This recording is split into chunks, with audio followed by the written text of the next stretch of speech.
नमस्कार विद्यार्थी मित्रों, जय राजेश्वर भगवान। आज हम कक्षा 7 में पाठ नंबर 30 का अभ्यास करने वाले हैं। कक्षा नंबर 7 और पाठ नंबर 3 का अभ्यास करने वाले हैं, तो आप हमारे साथ जुड़े रहेंगे पूरे वीडियो तक। विद्यार्थी मित्रों, जीवन में सफल होना एक महत्व की बात है, लेकिन कोई हमें सामने से सफल बोले या सामने से सफल माने, वो सफलता की दोगुनी राह। हम कार्य करते हैं और दूसरे लोग हमारा बखान करते हैं, हमारी वाहवाह करते हैं, हमारे पर्दे के पीछे, हमारे पीठ के पीछे हमारी वाहवाही होती है, तो वो बहुत बड़ी चीज है। वो हमारा जीवन की सफलता है, हमारे वो कार्य की सफलता है।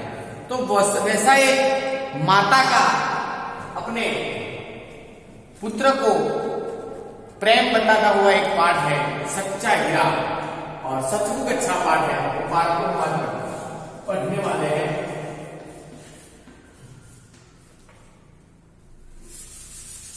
सच्चा हीरा। सच्चा हीरा यानी सच्चा कौन है, कौन बालक सच्चा है और कौन सच्चा नहीं है, वो बातों को यहाँ पर अच्छी तरह से बताने का प्रयत्न किया गया है। सूर्य अस्त हो रहा है, पक्षी चहचहाते हुए अपनी नीड की ओर जा रहे थे। समानार्थी शब्द है।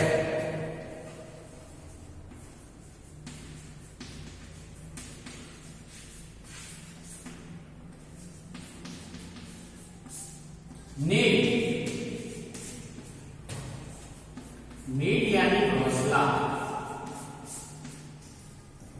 पक्षी चहचहाते हुए अपने नीड की ओर जा रहे थे।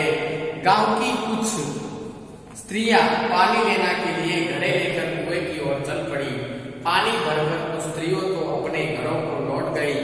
उनमें से 4 कुएं की पक्की जगह पर बैठकर आपस में इधर उधर की बातें करने लगी। एक कुआं था और कुआं के पास 4 लड़कियां यानी 4 औरतें थी, 4 स्त्रियां थी। वो इधर उधर की बातें करने में लग पड़ी। पानी भरकर कुछ स्त्रियों तो अपने घरों को लौट गई। उनमें से 4 घर लग गए। बातचीत करते करते करते वो अपने बेटों पर जा पहुंची, अपने बेटों की बातों पर जा पहुंची। उनमें से एक की उम्र सबसे बड़ी लग रही थी। वह कहने लगी, 4 जो स्त्रियां थी उसमें सबसे जो बड़ी उम्र वाली थी वो कहने लगी, भगवान सबको वैसा बेटा जैसा बेटा दे। मेरा बेटा लाखों में एक है, उसका कंठ बहुत मधुर है। जो पहली स्त्री थी,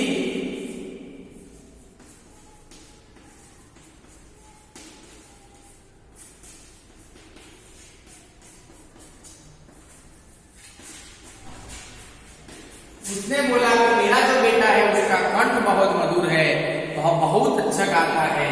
उसके गाने को सुनकर कोयल भी, मैना भी चुप हो जाती है। लोग बड़े चाव से उसकी सुनते हैं। तो जो पहली स्त्री थी,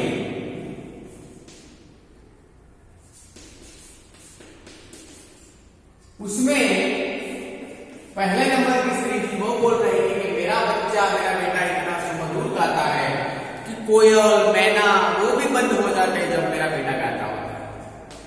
उसकी बात सुनकर दूसरी स्त्री का मन हुआ कि वह भी अपने बेटा की प्रशंसा करे। प्रशंसा यानी वाह।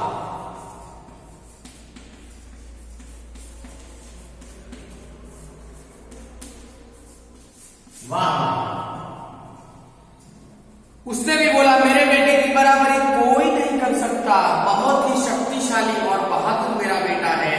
वह बड़े बड़े पहाड़ों को भी पछाड़ देता है। आधुनिक युग का वीर है। दूसरी स्त्री ने बोला कि मेरा बेटा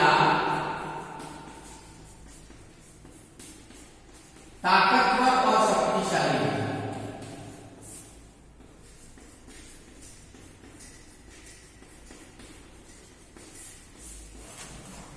पहली स्त्री ने जब बोला कि मेरा बेटा जब गाता है इतना मस्त गाता है, कोयल मैना भी बंद हो जाती है, तो दूसरी स्त्री ने बोला कि मेरा बेटा भी ऐसा है जो बहुत ताकतवर है और उसकी ताकत ऐसी है कि भूत को भी पछाड़ देता है। यह सब सुनकर तीसरी औरत बोली, भला कैसे चुप रहती? वह बोल उठी, मेरा बेटा साक्षात बृहस्पति का अवतार है। वह जो कुछ पढ़ता है एकदम याद देता है, ऐसा लगता है कि वह उसके कंठ में सरस्वती का निवास हो। तीसरी ने ऐसा बोला कि मेरा बेटा होशियार है पढ़ने में,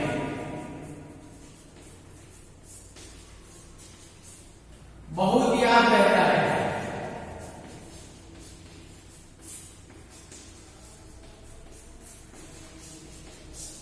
देखो, ये चीजों के द्वारा बताया गया है कि मेरा बेटा बहुत होशियार है। तीसरी स्त्री ने ऐसा बोला कि मेरा, तीसरी स्त्री क्यों भला ना बोले, तीसरी ने बोला कि मेरा बेटा बहुत होशियार है, बहुत याद रहता है, जो पढ़ता है वो तुरंत उसको मगज में फिट हो जाता है। साक्षात वो बृहस्पति का अवतार है। पहली बोली कि मेरे बेटे को जब गाता है तो कोयल बंद हो जाती है। दूसरी बोली मेरा बेटा शक्तिशाली है, वो जो भीम है उससे भी ज्यादा शक्तिशाली है। तीसरी ने बोला कि मेरा बेटा बृहस्पति का अवतार है, वह जो कुछ पढ़ता है एकदम याद होता है, ऐसा लगता है उसके कंठ में सरस्वती मां विराज गई। तीन औरतों की बातें सुनकर चौथी स्त्री चुपचाप बैठ रही। उसने अपने बेटे के बारे में कुछ न कही। पहले ने टोकते हुए कहा, क्यों बहन, तुम क्यों चुपचाप हो, तुम भी तो अपने बेटे के बारे में बताओ। चौथी स्त्री ने बड़ी सहज भाव से कहा, मैं अपने बेटे की प्रशंसा क्या करूं, वह न तो गंधर्व सा गायक है, न भीम सा बलवान है, न बृहस्पति है। गंधर्व, भीम, बृहस्पति।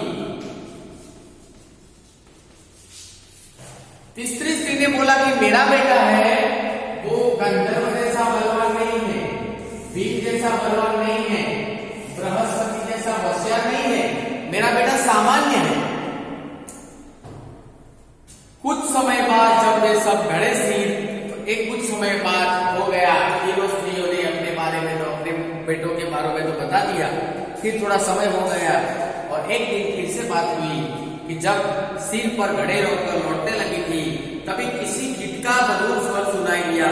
पहली स्त्री बोली, सुनो, मेरा हीरा गा रहा है, तुम लोगों ने सुना उसका कंठ कितना मधुर है।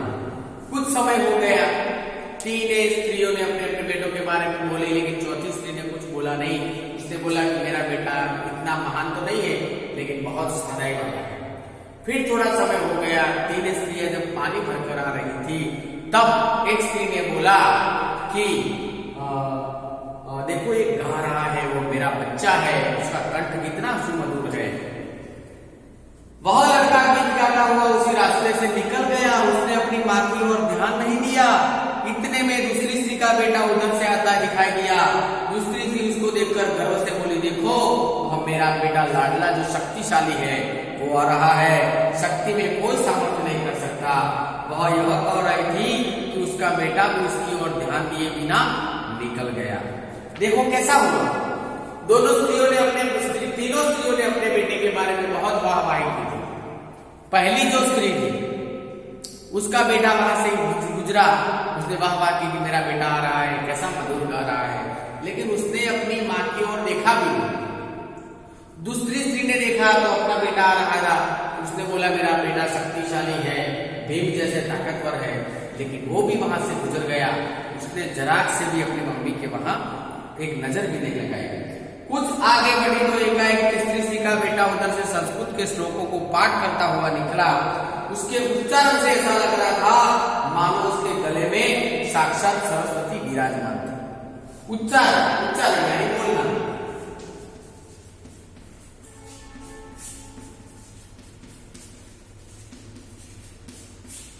तीसरा लड़का था जो बोल रहा था, उससे ऐसा लग रहा था कि वो सरस्वती के साक्षात सरस्वती उसके गले में विराजमान थी। तीसरी स्त्री ने गदगद स्वर में कहा, देखो यही है मेरा गोद का हीरा, मेरा हीरा यहां से निकला, इसे कौन बृहस्पति का अवतार नहीं कहेगा। परंतु उसका बेटा भी उसकी ओर न दिखे बिना आगे बढ़ गया। तीनों स्त्रियों के बच्चों ने ऐसा किया। जो तीसरी स्त्री थी उसका बेटा जो बृहस्पति का अवतार माना था, वो संस्कृत के श्लोकों को पढ़ते पढ़ते वहां से निकला। उसके गले में साक्षात सरस्वती माता विराजमान थे। बहुत अच्छा उसका गला था, बहुत अच्छा पढ़ता था। मौखिक श्लोक बोलता था और वो स्त्री ने वाह वाह कही कि देखो मेरा लड़का आ रहा है, लेकिन वो लड़के ने भी अपनी माँ को और देखा नहीं और वहां से श्लोकों को पठन करते करते वो वहां से निकल गया। वह भी थोड़ा ही दूर गया कि चौथी स्त्री का बेटा वहां से अचानक उधर से निकला। वह देखने में बहुत सीधा साधा और सरल प्रकृति का था। उसे देखकर चौथी स्त्री ने कहा, यह बहन यही मेरा लाल आ रहा है। लाल, मेरा लाल लड़का।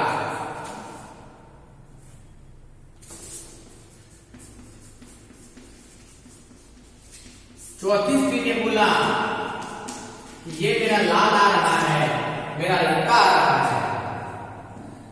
बहन, ये मेरी ये लाल आ रहा है। चौथी स्त्री उसके बारे में बताए कि उसका बेटा पास आ गया। उसकी माँ को देखकर वह रुक गया और बोला, माँ लाओ मैं तुम्हारा घड़ा पहुंचा दूं। मना करने पर भी उसकी माँ के सिर से घड़ा ले लिया और अपने सिर पर रख दिया और घर की ओर चल गया। देखो ये कितनी भावनात्मक बात हो गई। तीनों स्त्रियों ने अपने अपने बेटों के बारे में बहुत वाहवाही की थी, बहुत बड़ी बड़ी बातें की थी, लेकिन तीनों लड़के जब पानी भरकर अपनी माँ अपनी जो स्त्री आ रहे तब तीनों लड़कों ने अपनी माँ की ओर देखा भी नहीं था और वहां से चले गए थे। लेकिन जो चौथी स्त्री थी उसका बेटा आ रहा था, तब उसने बोला कि ये मेरा लाल आ रहा है। तीनों स्त्रियों को बताया और फिर वो आया तो उसने बोला कि माँ ये पानी मुझे दे दो, मैं उठा कर ले जाऊंगा। तो उसकी माँ ने बोला, नहीं बेटा आपको नहीं लेना, लेकिन नहीं ना करके वो पानी अपने सिर पर रख देता है, वहां से निकल पड़ता है। तीनों स्त्री भावुक हो जाती है। देखो हमने हमारे लड़कों के बारे में इतनी प्रशंसा की थी, लेकिन उन्होंने हमारा ऐसा कार्य नहीं किया। तीनों औरतें बड़े आश्चर्य से चौथी स्त्री के बेटे को देखती रही। एक वृद्ध महिला जो बहुत से इन औरतों से पीछे चलती हुई उनकी बातें सुन रही थी, पास आकर बोलती, देखती क्यों है, सच्चा हीरा है। और फिर चौथी स्त्री ने उसको बोला, ये जो है वो सच्चा हीरा है। उसको हम सच्चा हीरा बोल सकते हैं कि जो अपनी माँ को प्रेम करे, अपना माँ का दुख को सहन करे। वैसे माँ अपने बच्चों के बारे में बड़ी बड़ी बातें करते हैं, लेकिन बच्चे अपनी माँ का कार्य नहीं करते, वो बहुत गलत बात है। फिर उस स्त्री ने बोला कि ये सच्चा हीरा है। तो विद्यार्थी मित्रों, ये पाठ में थोड़े मुहावरे भी हैं, वो मुहावरे को हमें याद करना है। कौन कौन से मुहावरे हैं?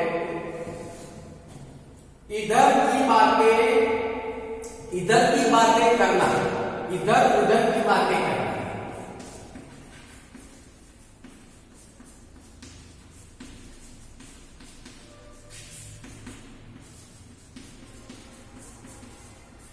इधर की इधर बातें करना यानी गप्पे मारना। लाखों में एक होना, विशिष्ट होना।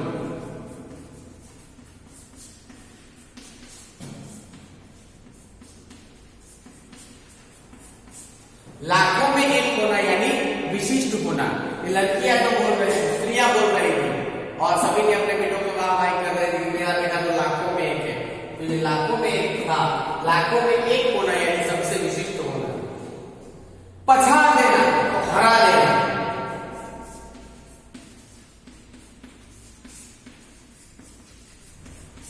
दूसरी ने बोला कि मेरा बेटा इतना शक्तिशाली है कि दिन को भी पछाड़ देता है।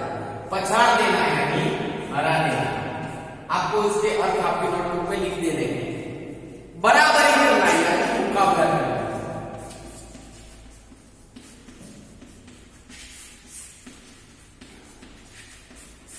बराबरी करना यानी मुकाबला करना। एक व्यक्ति की दूसरे व्यक्ति के साथ तुलना करने, उसको बराबरी कहते बोलते हैं। एक स्त्री दूसरे स्त्री के बेटे के बारे में बराबरी कर रही थी, तो बराबरी करना यानी मुकाबला करना, एक दूसरे को चकासना। और सच्चा हीरा होना, सच्चा आदमी होना।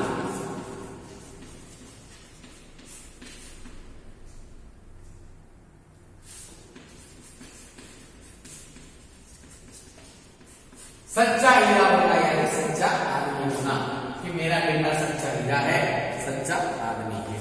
तो विद्यार्थी मित्रों, जो ये पाठ हमने आज पढ़ा सच्चा हीरा, उससे हमें सीख मिलती है कि कोई बड़ी बड़ी बातें करने से हमारा बेटा आगे नहीं बढ़ सकता। बेटों की बात नहीं, बेटी की बात है।